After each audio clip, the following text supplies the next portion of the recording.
Alhamdulillah Rabbil Alameen wa salatu wa salam ala Rasulillah. Amma ba'd. Brothers and sisters, as you can see today we're here in Masjid al-Huda, or what was known as Masjid al-Huda. As you are aware, the masjid has been closed for about 5 years now.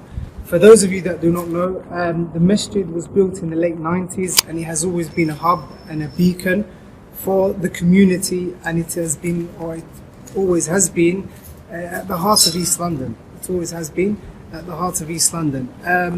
This masjid wasn't a place for prayer only, like it was a place in which people came to, in which the youth found as a safe haven. It was a place in which they used to learn different sciences from the science of Islam.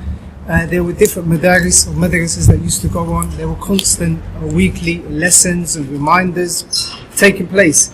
The youth were many, sometimes counting, sometimes reaching the number of 50 or 60 young people.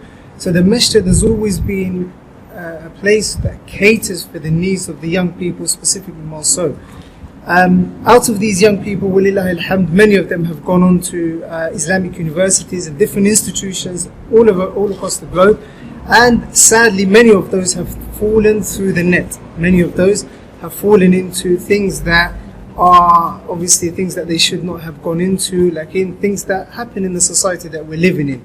And all of that is because there was no masjid, and that they have lost that safe haven that they had in the masjid.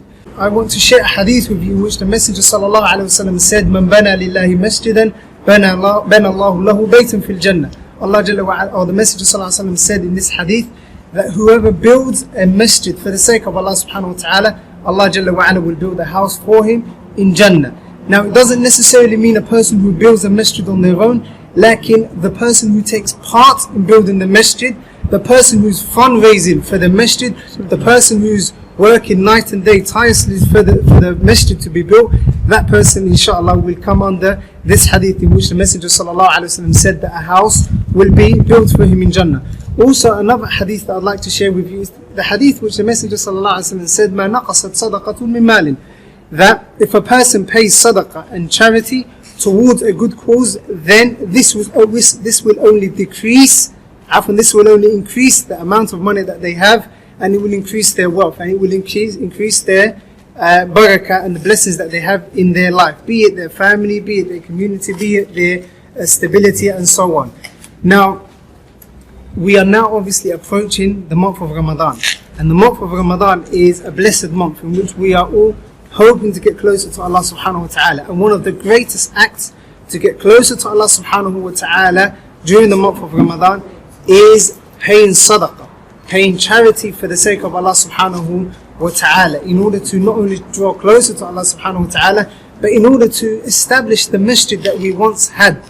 And it's not something which is impossible, that Allah Jalla wa Ala within a short period of time gives us the funds to build this masjid, so that it can go back to, as I mentioned earlier on, so that it can go back to and take the role that it once had, and the position and the lofty status that it once had within our community. So we need to strive as a community, young, old, male, female, every one of us has a role to play in building this masjid, and we ask Allah subhanahu wa ta'ala to give us the tawfiq and give us the ability to bring our masjid back, and hopefully inshallah we'll be praying in here within the next few Ramadans. We ask Allah subhanahu wa ta'ala to make it easy for us, and also we ask everyone's dua, because a dua is also a form of ibadah that will help us in establishing this masjid بإذن الله تعالى. والله تعالى أعلم وأحكم وبالله توفيق.